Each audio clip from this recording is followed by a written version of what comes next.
Hola, doncs ara seguirem fent aquests ritmes on, sobretot la caixa i algun serà el bombo, no són sincròniques amb els hi-hats, els charles que toquem a corxeres.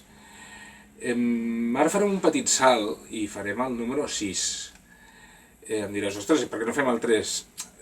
Succeeix que al llibre, aquest genial llibre que us heu de comprar, el patró número 6 està escrit d'una manera molt més clara que els patrons 3 i 4.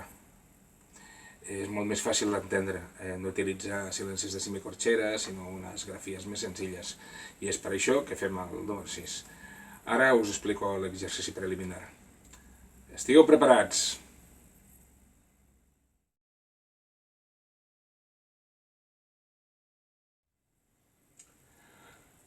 Bé, ja ens preparem i anem a fer l'exercici preliminar. El primer que hem de pensar és en fer 4 negres aquí. 1, 2, 3, 4. I tocarem al temps 3 i 4 també el bombo. 1, 2, 3, 4. 1, 2,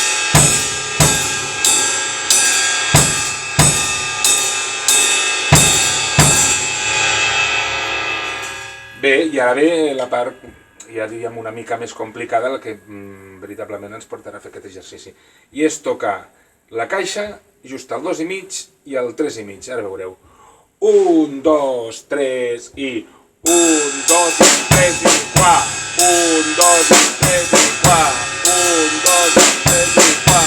1, 2, 3 i 4. D'aquesta manera ja estarem practicant el que és la part de coordinació per tocar aquest patró número 6, que crec que és de la pàgina 15 del Realistic Rock. Vosaltres, com ja us heu comprat el llibre, ja ho tindreu clar. Apa!